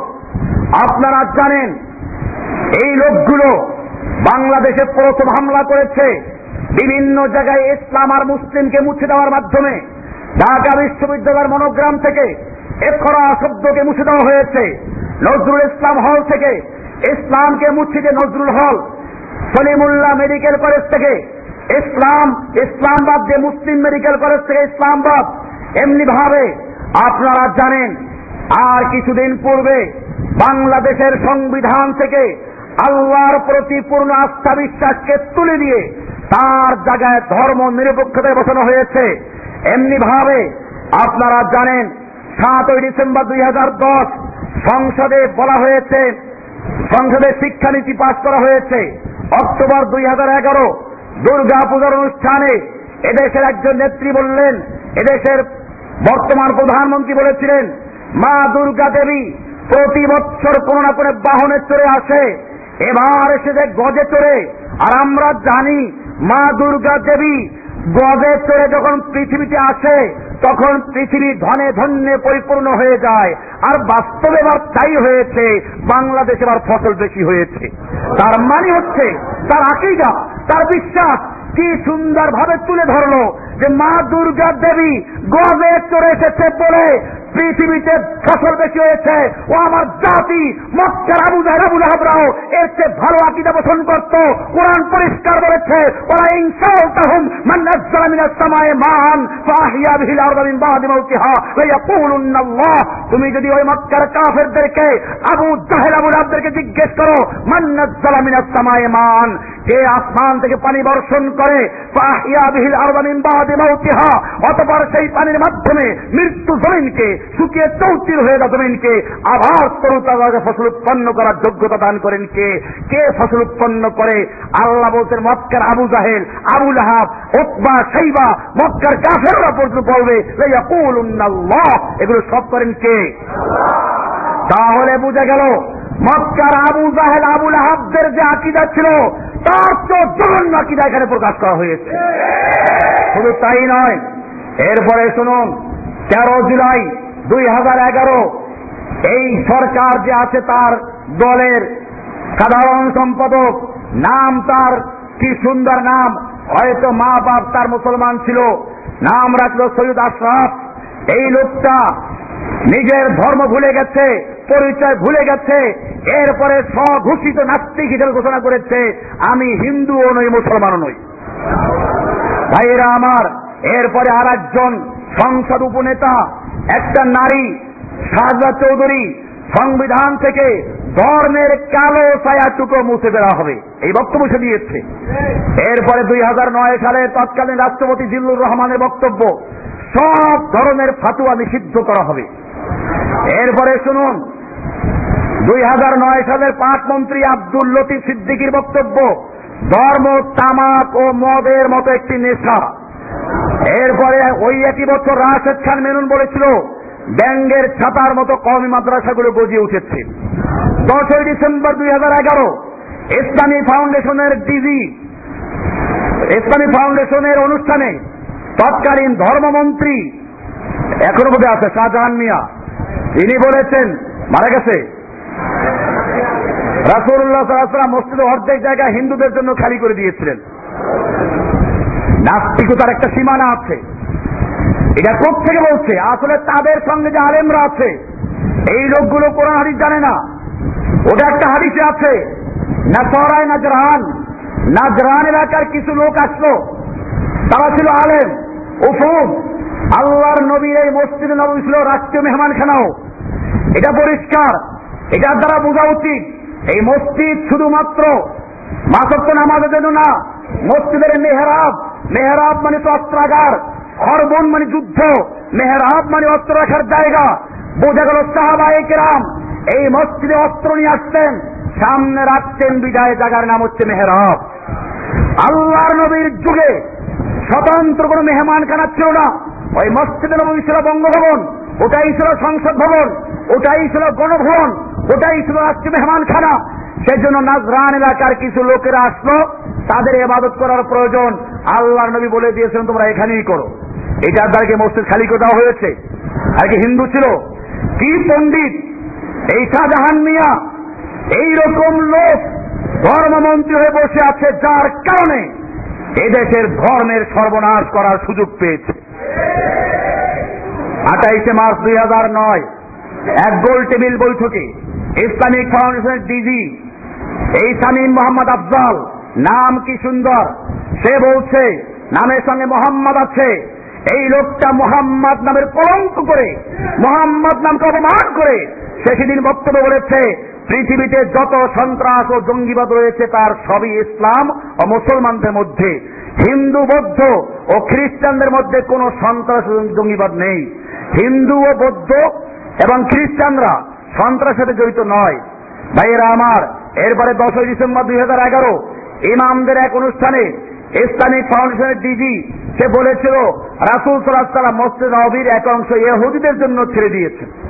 এ আবার বলল ইহুদি, তার মানে ওদের নিজেদেরই ঠিক নেই। একজনে বলল খ্রিস্টান, আরেকজনে বলল হিন্দু, আরেকজনে বলল ইহুদি। হিন্দু এসে মক্কায় ছিল নাকি? মদিনায় ছিল নাকি? মদিনায় হিন্দু ছিলই না, মদিনায় ছিল ইহুদি। কিন্তু ওই সময় যাদেরকে স্থান দিয়েছিল তারা ইহুদিও না, তারা ছিল অন্য জায়গাতে ছিল খ্রিস্টান। নাসরায় নাজরান এলাকার খ্রিস্টানদের একদল প্রতিনিধি এসেছিল, তাদেরকে বিশেষ ইবাদত করার জন্য সুযোগ দেওয়া হয়েছিল। সেটাকে তারা বাড়িয়ে বলল কি মসজিদ খালি করে দিয়েছে, অর্ধেক খালি করে দিয়েছিলেন। ভাইয়েরা আমার, এরপরে আপনারা জানেন বর্তমানে একদল নাস্তিক ব্লগার যারা ইসলামকে নিয়ে কৌতুক করলো, উপন্যাস লেখলো, আল্লাহর নবীকে নিয়ে তুচ্ছ-তাচ্ছিল্য করলো, এই লোকগুলোর বিরুদ্ধে যখন এদেশের তাওহীদি জনতা দল মত নির্বিশেষে ঐক্যবদ্ধভাবে মাঠে নামলো, মোকাবেলা করার জন্য রাস্তা নেমে পড়লো, তখন সেই নাস্তিক মুরতাদদেরকে লাঠি নিয়ে মিছিল করার সুযোগ দিল, মাসকে মাস রাজপথ দখল করে রাখার সুযোগ দিল, হাসপাতালের রাস্তা বন্ধ করে দিল। আর ওই ইসলাম প্রিয় জনগণ যখন আল্লাহর নবীর সম্মান রক্ষার জন্য, মর্যাদা রক্ষার জন্য, ইসলামের জন্য প্রতিবাদ করতে আসলো, তাদেরকে লাঠি দিয়ে পিটিয়ে গুলি করে টিয়ার সেলের গ্যাস খাওয়াইয়া তারপরকে বিতাড়িত করা হলো। এরপরেও যদি কেউ বলে আর জিহাদ ফরজ কবে হবে, আমার মনে হয় তাদের জীবনেও জিহাদ তাদের ফরজ হবে না। এরপর শুধু এ পর্যন্তই না, আল্লাহর অসংখ্য বিধানকে চ্যালেঞ্জ করা হয়েছে। আজকে বর্তমানে রাস্তার মোড়ে মোড়ে মূর্তি তৈরি করা হচ্ছে। আল্লাহ তাআলা পরিষ্কার বলে দিয়েছেন মূর্তি মুসলিম তৈরি করতে পারে না। ইব্রাহিম আলাইহিস সালাম যখন মূর্তি তৈরি করার যুগে আসলেন, কি বলছেন? কোরআন পরিষ্কার বলছে তাল্লাহি লা আকিদান্না আসনামাকুম বাদা আন তুওয়াল্লু মুদবিরিন। ইব্রাহিম আলাইহিস সালাম বলছেন আল্লাহর কসম, আমি তোদের মূর্তিগুলোকে চূর্ণ বিচূর্ণ করার জন্য কৌশল অবলম্বন করছি। ফাজালাহুম জুজাদান, কোরআন বলছে সব মূর্তিগুলো ভেঙে চুরমার করে ফেলেছে। ইল্লা কাবীরাল্লাহুম, তবে বড় মূর্তিরা ভাঙ্গেন নাই। লাআল্লাহুম ইয়ারজিউন, যাতে করে এই বড় মূর্তির কাছে এসে প্রার্থনা করতে পারে, জিজ্ঞেস করতে পারে কে করলো, আরো যেন তাদের বোকা বানানো যায়। এটা আছে সূরা আম্বিয়া 21 নম্বর সূরার 57-58 নম্বর আয়াত। এমনি ভাবে মদ জুয়া, কোরআন পরিষ্কার বলছে ইয়া আইয়ুহান নাবিয়্যু ইন্নামাল খামরু ওয়াল মাইসিরু ওয়াল আনসাবু ওয়াল আজলামু রিজসুম মিন আমালিশ শাইতানি ফাজতানিবু। নিশ্চয়ই মদ জুয়া, মূর্তি, লটারি, বিশেষ প্রকারের লটারি, রিজসুম মিন আমালিশ শাইতান, এগুলো হারাম কাজ, নাপাক কাজ। মিন আমালিশ শাইতান, শয়তানের কাজ। কার কাজ? পরিষ্কার বলা হয়েছে যদি কারো দ্বিমত থাকে আল্লাহর সঙ্গে দ্বিমত করো, কোরআনের সঙ্গে দ্বিমত করো। এই বক্তব্যের জন্য যদি কারো গায়ে আগুন জ্বলে, জেনে রাখো সেই আগুন মুফতি জসিমউদ্দিন রহমানের বিরুদ্ধে নয়, সেই আগুন জ্বলবে স্বয়ং আল্লাহর বিরুদ্ধে। কারণ এই বাণী কার? জসিমউদ্দিন রহমানকে ধরতে পারো যদি কোরআনে না থাকে। কোরআনের পরিষ্কার আয়াত, জসিমউদ্দিন রহমানি একটা কথা আন্দাজে বলে না, দলিলবিহীন বলছে না। কোরআনের সূরা মায়েদা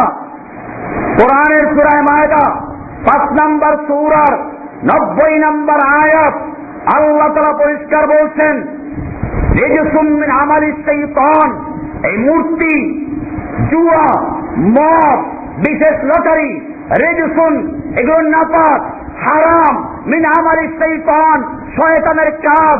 মিন মানে হইতে, আমল মানে কাজ, শয়তান মানে শয়তান, এগুলো শয়তানের কাজের অংশ, শয়তানের কাজ। ফাজতানিবুহু, ও মুসলিম জাতি, তোমরা এতে সম্পূর্ণ বিরত থাকো, লাআল্লাকুম তুফলিহুন, তবেই তোমরা সফল হবে। কোরআনের স্পষ্ট আয়াত। মূর্তি তৈরি মুসলমানের কাজ না শয়তানের কাজ? যারা আজকে রাস্তার মোড়ে মোড়ে মূর্তি তৈরি করছে, এই মূর্তি তৈরির বিরুদ্ধে যারা বক্তব্য দিতে গেল, মূর্তির বিরুদ্ধে যারা প্রতিবাদ করতে গেল, তাদেরকে যারা টিয়ার শেল দিয়ে, গুলি দিয়ে, গ্রেনেড দিয়ে রাতের আধারে হত্যা করে তাড়ালো, অমুসলিম জাতি, তারা মুসলমান না কাফের? মুসলমান দাবি করলে সে মুসলমান না মুরতাদ? ভাইয়েরা আমার, শুধু এ পর্যন্তই না, আরো শুনুন। পদে পদে আল্লাহর বিধানকে চ্যালেঞ্জ করা হয়েছে। সংবিধানে লেখা হয়েছে প্রজাতন্ত্রের সকল ক্ষমতার মালিক জনগণ, সংবিধানের সাথে এক। আর আল্লাহ বলছেন সকল ক্ষমতার মালিক আল্লাহ। সূরা মুলুক 1 নম্বর আয়াত, 67 নম্বর সূরার 1 নম্বর আয়াত, তাবারাকাল্লাযী বিয়াদিহিল মুলকু ওয়া হুয়া আলা কুল্লি শাইইন কাদির। এমনি ভাবে আল্লাহ সুবহানাহু ওয়া তাআলা সুদ হারাম করেছেন। সূরা বাকারা 275 নম্বর আয়াত, আল্লাহ বলছেন ওয়া আহাল্লাল্লাহুল বাইআ ওয়া হাররামার রিবা, আল্লাহ হালাল করেছেন ব্যবসাকে, সুদ করেছেন হারাম। এরপরে সূরা বাকারার 278 থেকে 79 নম্বর আয়াত পর্যন্ত পড়ুন। আল্লাহ তাআলা বলছেন, হে ঈমানদারগণ, ইয়া আইয়ুহাল্লাযীনা আমানুত্তাকুল্লাহা ওয়া যারু মা বাকিয়া মিনার রিবা, হে ঈমানদারগণ, তোমাদের যত পাওনা সুদ আছে, বকেয়া সুদ আছে, সবগুলো বর্জন করো। ওয়াত্তাকুল্লাহ ওয়া যারু মা বাকিয়া মিনার রিবা ইন কুনতুম মুমিনিন, যদি মুমিন হয়ে থাকো। এরপরে বলছেন, ফাইন লাম তাফআলু, যদি তোমরা আল্লাহর বিধান জানা সত্ত্বেও, আল্লাহর বিধান জানার পরেও সুদ বর্জন করতে না পারো, আল্লাহ তাআলা বলছেন ফাযানু বিহারবিন মিনাল্লাহি ওয়া রাসূলিহি, তাহলে তোমরা আল্লাহ এবং আল্লাহর রাসূলের সঙ্গে যুদ্ধের এলান করে দাও। কার সঙ্গে যুদ্ধ? আমার জাতি আল্লাহর এই হারামকৃত সুদকে হালাল করে দেওয়ার জন্য ব্যাংকের লাইসেন্স দিয়ে বৈধ করে দিয়েছে। সোনালী ব্যাংক, রূপালী ব্যাংক, পূবালী ব্যাংক, জনতা ব্যাংক, এরকম আরো যতগুলো ব্যাংক আছে, সব ব্যাংকগুলোতে সুদকে লাইসেন্স দিয়ে বৈধ করে দিয়েছে। এরকম যারা সুদকে লাইসেন্স দিয়ে বৈধ করে হালাল করে দিল, তারা আল্লাহর ঘোষণা অনুযায়ী আল্লাহর সঙ্গে যুদ্ধে লিপ্ত আছে। কার সঙ্গে যুদ্ধে লিপ্ত? এমনি ভাবে হেফাজতের একটা দাবি ছিল, পর্দার করার কথা, পর্দার বিধানের কথা বলা হয়েছিল। আপনারা জানেন এই পর্দার বিধান হেফাজতের দেওয়া না, পর্দার বিধান দিয়েছেন আল্লাহ। পবিত্র কোরআনে পরিষ্কার বলা হয়েছে, সূরা আহজাব 33 নম্বর সূরার 33 নম্বর আয়াত, আল্লাহ বলছেন ওয়াকারনা ফি বুয়ুতিকুন্না ওয়ালা তাবাররাজনা তাবাররুজাল জাহিলিয়াতিল উলা, হে মেয়ে লোকেরা, তোমরা তোমাদের ঘরে অবস্থান করবে, খবরদার তোমরা প্রাক জাহিলি যুগের নারীদের মতো অশ্লীল এবং বেহায়া, এবং তোমরা বেহায়া নাজের মতো সৌন্দর্য প্রদর্শন করবে না। বোঝা গেল মেয়ে লোকদেরকে এমনি পর্দা সহকারে প্রয়োজনের রাস্তায় বের হওয়া নিষেধ না, চাকরি করা নিষেধ না, কিন্তু সহ অবস্থান করা, বেগানা পুরুষের সঙ্গে মিশে যাওয়া, এটা নিষেধ করা হয়েছে। কোরআন আরো স্পষ্ট করে বলেছে, সূরা আহজাব 33 নম্বর সূরার 59 নম্বর আয়াত, আল্লাহ বলছেন ইয়া আইয়ুহান নাবিয়্যু কুল লিআজওয়াজিকা ওয়া বানাতিকা ওয়া নিসাইল মুমিনিন, হে নবী, আপনার স্ত্রীদেরকে এবং সমস্ত আপনার স্ত্রীদেরকে, আপনার মেয়েদেরকে, ওয়া নিসাইল মুমিনিন, এবং সমস্ত মুমিনদের মেয়েদেরকে বলুন ইউদিনিনা আলাইহিন্না মিন জালাবিবিহিন্না, যেন তারা নিজের উপরে জিলবাব ঝুলিয়ে দেয়, পর্দা ঝুলিয়ে দেয়। জালাবিবিহিন্না যালিকা আদনা আন ইউরাফনা, এই পর্দা করলে কি লাভ? আল্লাহ বলছেন পর্দা করলে চেনা যাবে এরা শরীফ নারী, ভদ্র নারী, এরা সম্ভ্রান্ত নারী, এদেরকে উত্তপ্ত করবে না। আদনা আন ইউরাফনা ফালা ইউযাইনা, তাদেরকে কেউ উত্তপ্ত করবে না, তাদেরকে কষ্ট দিবে না, এসিড মারবে না, ধর্ষণ করবে না, ইফতিজিং করবে না। এই বিধানটা কার? সূরা আহজাব 33 নম্বর সূরার 59 নম্বর আয়াত।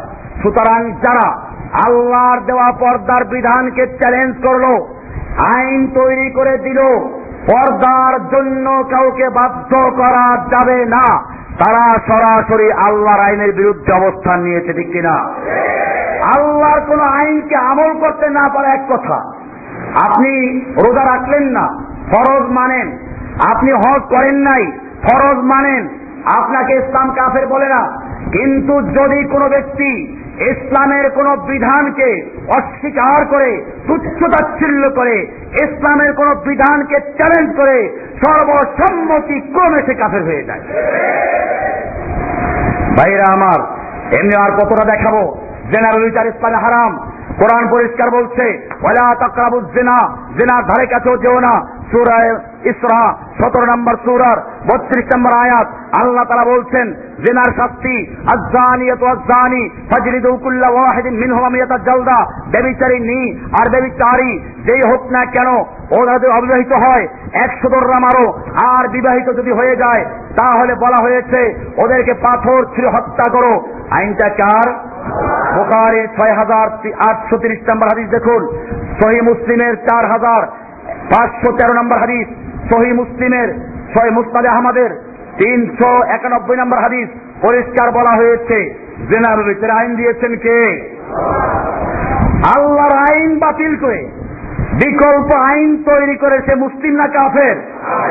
এমনি ভাবে কোরআনে আল্লাহ বলছেন, আস-সারিকু ওয়াস-সারিকাতু ফাকতাউ আইদিয়াহুমা, চোর চাই পুরুষ হোক চাই নারী হোক, ওদের হাত কেটে দাও।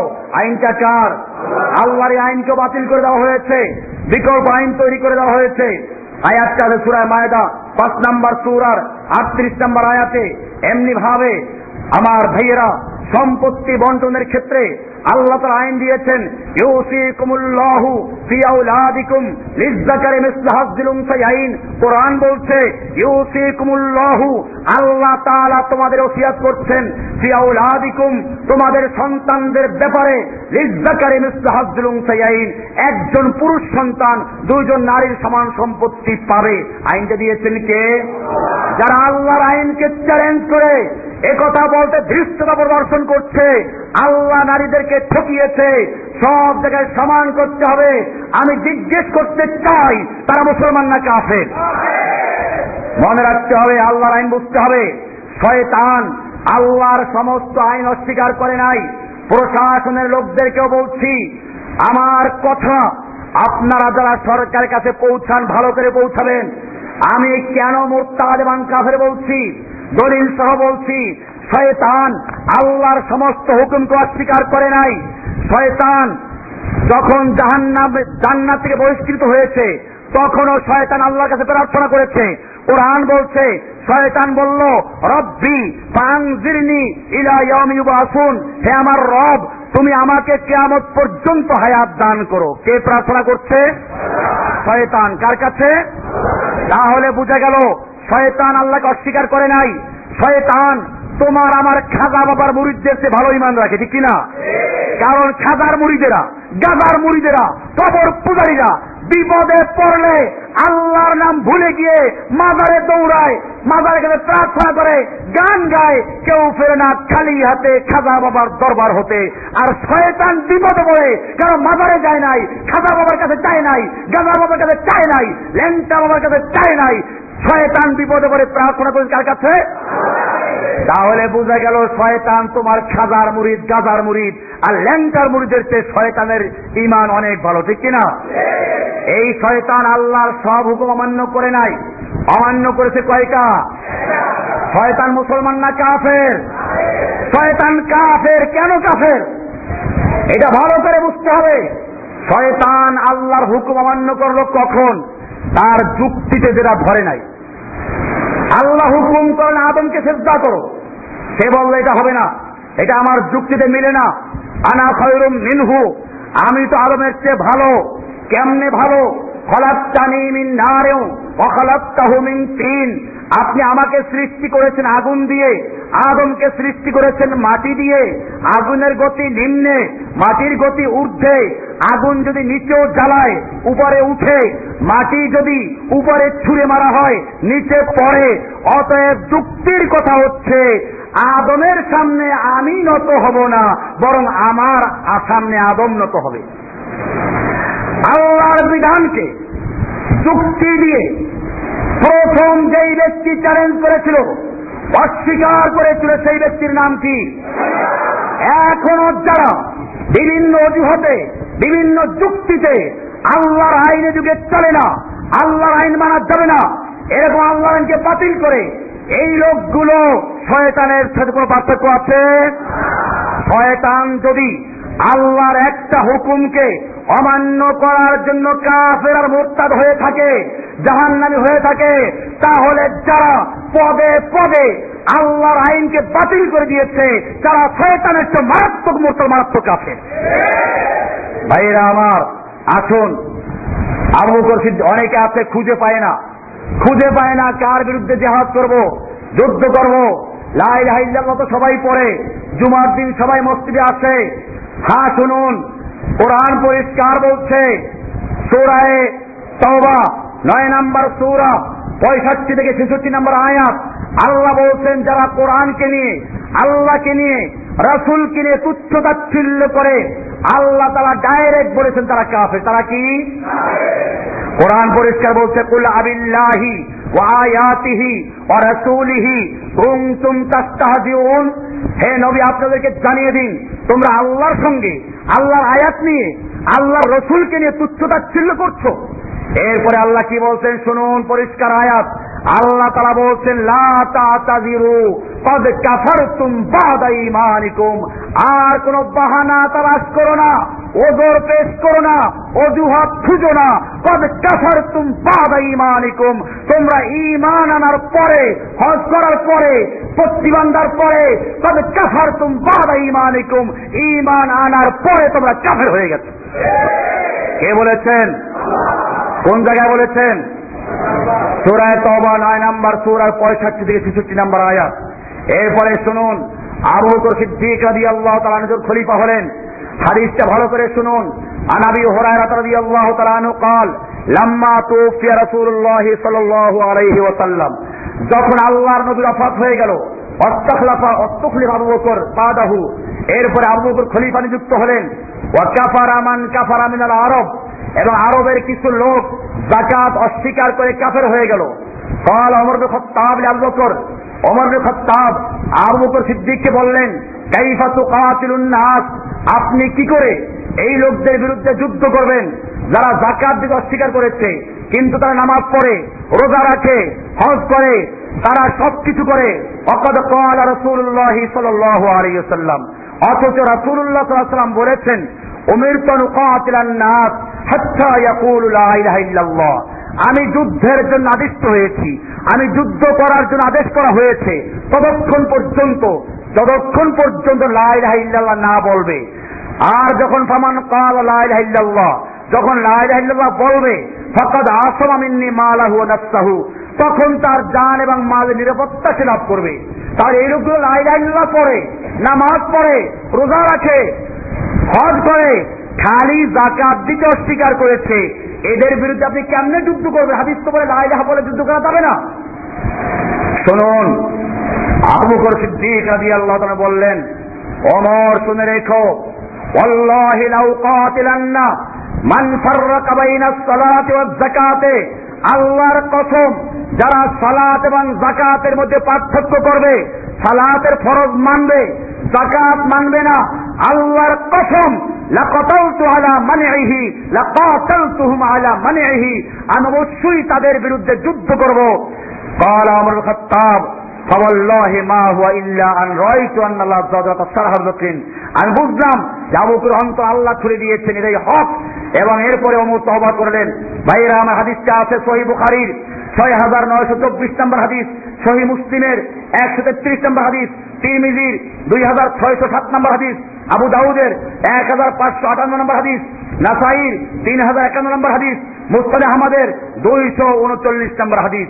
পরিষ্কার হয়ে গেল, লা ইলাহা ইল্লাল্লাহ যত বলুক, নামাজ যত পড়ুক, রোজা যত রাখুক, হজ যত করুক, আল্লাহর কোন একটা বিধান যদি অস্বীকার করে, তাহলে সে আর মুসলিম থাকে না, সে কি হয়ে যায়? কাফের মুরতাদ হয়ে যায়। কি হয়ে যায়? কাফের এবং মুরতাদ হয়ে যায়। আমার জাতি, আসল বিষয় হচ্ছে এই, আমার জাতি উযু ভঙ্গের কারণ জানে, বায়ু ত্যাগ করলে উযু ভেঙে যায়, এটা জানে। আমার জাতি রোজা ভঙ্গের কারণ হয়তো দুই একটা জানে, আমার জাতি নামাজ ভঙ্গের কারণ জানে, কিন্তু ঈমান যে ভঙ্গের কারণ আছে তা কান খুলে আজকে শোনো, কান খুলে শোনো। নামাজ ভঙ্গের যেরকম নির্দিষ্ট কারণ আছে, ওযু ভঙ্গের যেমন নির্দিষ্ট কারণ আছে, রোজা ভঙ্গের যেমন নির্দিষ্ট কারণ আছে, ঠিক তেমনি ভাবে ইসলাম আনার পরে, ঈমান আনার পরেও নির্দিষ্ট কতগুলো কারণ আছে, যেই কারণ পাওয়া গেলে আর সে মুসলমান থাকে না, সে মুরতাদ হয়ে যায়, কাফের হয়ে যায়। এই কারণগুলো আমার কিতাবুল আকায়েদে পরিষ্কার লেখা আছে। কিতাবুল আকায়েদ পড়বেন, 10টা কারণ লেখা আছে। তার মধ্যে একটা কারণ হচ্ছে এই, যদি কোনো ব্যক্তি আল্লাহ রসুলকে নিয়ে অথবা আল্লাহর বিধানকে তুচ্ছ তাচ্ছিল্য করে, ওই উযু ভঙ্গের যেমন কারণ আছে, বায়ু ত্যাগ করলে উযু যেমন ভঙ্গ হয়ে যায়, ঠিক তেমনি ভাবে আল্লাহকে নিয়ে, আল্লাহর রসুলকে নিয়ে, আল্লাহর বিধানকে নিয়ে তুচ্ছ তাচ্ছিল্য করলে সে যত নামাজ পড়ুক, রোজা রাখুক, হজ করুক, মাথায় পট্টি বাঁধুক, সে কাফের হয়ে যায়। এরা আবার এমনি ভাবে কেউ যদি বিশ্বাস করে আল্লাহর বিধান এটা যুগে চলে না, অথবা এর চেয়ে মানব রচিত আইন ভালো, এরকম যদি বিশ্বাস করে, চোরের হাত কাটার আইন এ যুগে চলে না, পর্দার বিধান এ যুগে চলে না, মূর্তি স্থাপন না করা এ যুগে চলে না, সম্পত্তি বন্টনের আইন আল্লাহ নারীদেরকে ঠকিয়েছে এ যুগে চলে না, জেনা হারাম করা চলবে না, সুদ হারাম করা চলবে না, এরকম পদে পদে যারা আল্লাহর বিধানকে অমান্য করেছে, আল্লাহর হারামকে হারাম মানে না, আল্লাহ সুবহানাহু ওয়া তাআলা নিজে তাদের বিরুদ্ধে যুদ্ধ করার হুকুম করেছেন। কোরআনের আয়াত পড়ুন, সূরা তওবা 9 নম্বর সূরার 29 নম্বর আয়াত। আল্লাহ বলছেন, কাতিলুল লাযীনা লা ইউমিনুনা বিল্লাহি ওয়ালা বিল ইয়াউমিল আখির ওয়ালা ইউহাররিমুনা মা হাররামাল্লাহু ওয়া রাসূলুহু। আল্লাহ তাআলা বলছেন, তোমরা যুদ্ধ করো ওই সমস্ত লোকদের বিরুদ্ধে যারা আল্লাহর প্রতি ঈমান রাখে না, আখিরাতের প্রতি ঈমান রাখে না, ওয়ালা ইউহাররিমুনা মা হাররামাল্লাহু, আর যারা আল্লাহর হারামকৃত বস্তুকে হারাম জানে না। কি বলছেন? ওয়ালা ইউহাররিমুনা মা হাররামাল্লাহু, আল্লাহ তাআলা যা কিছু হারাম করেছেন ওইগুলোকে যারা হারাম মানে না, ওয়ালা ইয়াদিনুনা দীনাল হককে, এবং আল্লাহর দ্বীনে হক সত্য দিনকে যারা সত্য দিন মানে না, আল্লাহ বলছেন কাতিলু, তোমরা ওদের বিরুদ্ধে যুদ্ধ করো, লড়াই করো। হুকুম দিয়েছেন কে? সূরা তওবা 29 নম্বর আয়াত। আল্লাহ নবী যুদ্ধ করেছেন, আমি আর সেদিকে যাচ্ছি না। এই যুদ্ধ করার জন্য প্রয়োজন প্রস্তুতির আল্লাহ তাআলা সূরা তওবা, সূরা আনফাল 8 নম্বর সূরার 60 নম্বর বলেছেন, ওয়াইদু লাহুম মাস্তাতাতুম মিন কুওয়া, তোমরা দুশমনদের মোকাবেলা করার জন্য, এই নাস্তিক মুরতাদ আল্লাহ দ্রোহী লোকদের বিরুদ্ধে যুদ্ধ করার জন্য মাস্তাতাতুম মিন কুওয়া, প্রস্তুতি গ্রহণ করো, শক্তি অর্জন করো। আল্লাহর নবী এর ব্যাখ্যা দিয়েছেন, আলা ইন্নাল কুওয়াতার রামি, আলা ইন্নাল কুওয়াতার রামি, আলা ইন্নাল কুওয়াতার রামি। শুনে রেখো, কুওয়াত হচ্ছে শক্তি, হচ্ছে নিক্ষেপ করা, নিক্ষেপ করা, নিক্ষেপ করা। আল্লাহর নবীর যুগে তীর নিক্ষেপ করা ছিল, বর্ষা নিক্ষেপ করা ছিল। আল্লাহর নবী তীর তরবারি নাম নেন নাই, কারণ কিয়ামত পর্যন্ত তীর নিক্ষেপ আসবে। শুধু ওটা থাকবে না, বরং কিয়ামত পর্যন্ত বোমা নিক্ষেপ, ক্ষেপণাস্ত্র নিক্ষেপ, আরো কত নিক্ষেপ আসবে। সেজন্য আল্লাহর নবী পরিষ্কার বলে দিয়েছেন, আলা ইন্নাল কুওয়াতার রামি, আলা ইন্নাল কুওয়াতার রামি। আয়াতটা আছে সূরা আনফালের 60 নম্বর আয়াত, ব্যাখ্যা আছে মুসলিম শরীফের 5055 নম্বর হাদিস, তিরমিজির 3083 নম্বর হাদিস, আবু দাউদের 2516 নম্বর হাদিস, মুসনাদে আহমদের 17432 নম্বর হাদিস। এমনি ভাবে কোরআনে আল্লাহ তাআলা আরো বলেছেন, যদি তোমাদের প্রথম ঔষধ দাও, একজন রোগীকে যেরকম অ্যান্টিবায়োটিক দেওয়া হয়, মলম দেওয়া হয়, তাতে কাজ না হলে অপারেশন করা হয়। আল্লাহ তাআলা কোরআনে কি সুন্দর করে বলেছেন শুনুন, সূরা হাদীদ 57 নম্বর সূরার 25 নম্বর আয়াত। আল্লাহ তাআলা বলছেন, লাকাদ আরসালনা রুসুলানা বিল বাইয়িনাতে, আমি তোমাদের কাছে আমার রসুলদেরকে পাঠিয়েছি বিল বাইয়িনাত, সুস্পষ্ট দলিল দিয়ে, ওয়ানজালনা মাআহুল কিতাব ওয়াল মিজান, আমি তাদের কাছে কিতাব দিয়েছি, মিজান দিয়েছি, লিয়াকুমান নাস বিল কিসতে, যাতে করে মানুষের মাঝে ইনসাফ কায়েম করতে পারেন, আল্লাহর বিধান কায়েম করতে পারেন। কিন্তু এই ঔষধে যদি কাজ না হবে, আমি তাদেরকে আরেকটা জিনিস দিয়েছি। আল্লাহ বলছেন, ওয়ানজালনাল হাদিদ, আমি নাযিল করেছি লোহা। কি নাযিল করেছি? সূরা আল হাদিদ একটা সূরার নাম, খালি আয়াত না। এই আয়াতের কারণে সূরার নাম দেওয়া হয়েছে। আল্লাহ তাআলা বলছেন ওয়ানজালনাল হাদিদা ফীহি বাসুন শাদীদ ওয়া মানাফিউ লিন-নাস, আমি নাযিল করেছি লোহা যার মধ্যে রয়েছে প্রচন্ড শক্তি। কি রয়েছে? বাসুন শাদীদ, প্রচন্ড শক্তি। ওয়া মানাফিউ লিন-নাস, আর মানুষের জন্য অনেক ফায়দা রয়েছে। সূরা আল হাদিদ 57 নম্বর সূরার 25 নম্বর আয়াত। বোঝা গেল একদিকে বাইয়িনাত আর একদিকে লোহা, আরেকদিকে কি? বাইয়িনাত মানে সুস্পষ্ট বিধান, অ্যান্টিবায়োটিক ট্যাবলেট, ঔষধ। এতে যদি কাজ না হয় তাহলে কি করতে হবে? লোহা কাজে লাগাতে হবে। কি লাগাতে হবে? লোহা কাজে লাগাতে হবে, খালি মার খাওয়া যাবে না। এজন্য সূরা তওবা 9 নম্বর সূরার 111 নম্বর আল্লাহ বলছেন ইউকাতিলুনা ফী সাবিলিল্লাহি ফায়াকতুলুনা ওয়া ইউকতালুন। মুমিনদের পরিচয় হচ্ছে যেই মুমিনদের থেকে আল্লাহ তাআলা তাদের জান এবং মাল ক্রয় করেছেন জান্নাতের বিনিময়ে। সেই মুমিনদের বৈশিষ্ট্য কি? আল্লাহ বলছেন ইউকাতিলুনা ফী সাবিলিল্লাহি, তারা আল্লাহর রাস্তায় কিতাল করে, যুদ্ধ করে। ফায়াকতুলুনা, অথবা তারা মারে। ওয়া ইউকতালুন, তারা মরে। আগে মারে তারপরে কি? তাহলে যারা খালি মার খায় তাদের জান্নাতের বিনিময়ে আল্লাহ কি জান কিনে নেবেন? আল্লাহর কাছে জান বিক্রয় করতে হলে আল্লাহ তাআলা বলেছেন তারা মারে আর মরে। কি করে? আগে মারে তারপরে মরে। কোরআনে আয়াত আছে ওয়ালাউ আরাদুল খুরুজা লাআদ্দু লাহু উদ্দা, সূরা তওবা 46 নম্বর আয়াত। আল্লাহ বলছেন যদি তারা সত্যিকার অর্থে আল্লাহর রাস্তায় বের হওয়ার ইচ্ছে করত, অবশ্যই তারা সরঞ্জাম তৈরি করত। সরঞ্জাম কি? যুদ্ধের সরঞ্জাম ঘোড়া।